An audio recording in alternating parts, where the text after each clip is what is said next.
Ini adalah peristiwa pembunuhan yang pertama yang tercatat di Alkitab. Kakak membunuh adiknya. Kenapa? Tidak mau memaafkan. Memaafkan gak pernah gampang. Besar dan kecilnya masalah tuh beda-beda. Ada buat orang itu kecil, tapi buat kita itu besar sekali, itu sensitif sekali, itu menyinggung sekali.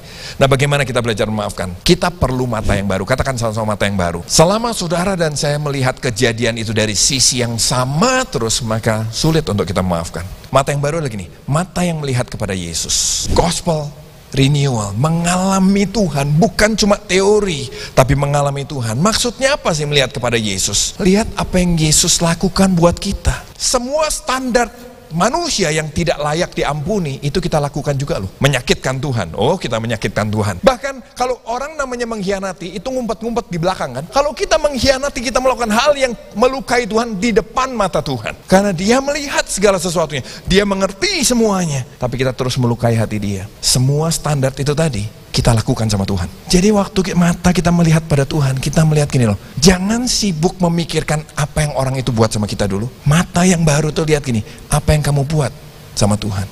Lihat seperti apa kita, siapa yang menurut kamu gak bisa maafkan. Kita pun lebih buruk dari mereka.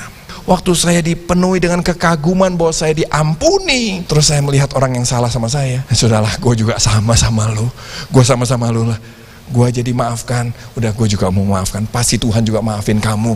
Gue juga lebih buruk dari lu. Mata yang baru akan membuat kita sadar siapa kita sebetulnya. Betapa kita tidak layak diampuni, dan betapa kasih Tuhan itu luar biasa.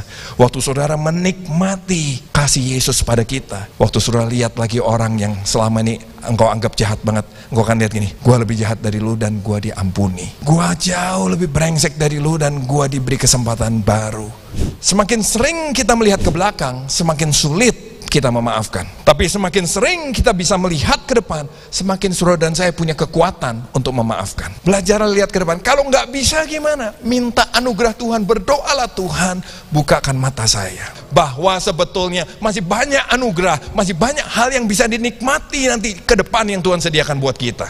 Semua kepahitan yang kita alami, semua masalah yang sedang kita hadapi, itu bukan the end of the road. Justru yang kekal adalah apa yang Tuhan sediakan buat saudara dan saya. Dia menyediakan hari yang baru buat kita. Dia menyediakan hidup yang baru buat kita. Dia menyediakan anugerah yang setiap hari baru buat saudara dan saya. Jangan sampai itu terhalang untuk kita nikmati. Amin. Tuhan mengizinkan hard things terjadi dalam hidup kita untuk membuat kita menjadi better, not bitter. Menjadi lebih baik, bukan bitter, bukan pahit. Dan memaafkan bukan berarti melupakan.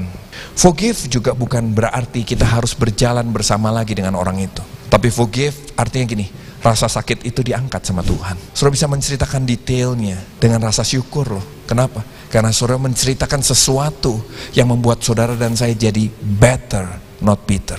Waktu saudara memaafkan, saudara sedang memberi hadiah yang terbaik buat dirimu sendiri. Kenapa? Dirimu dibebaskan dari racun.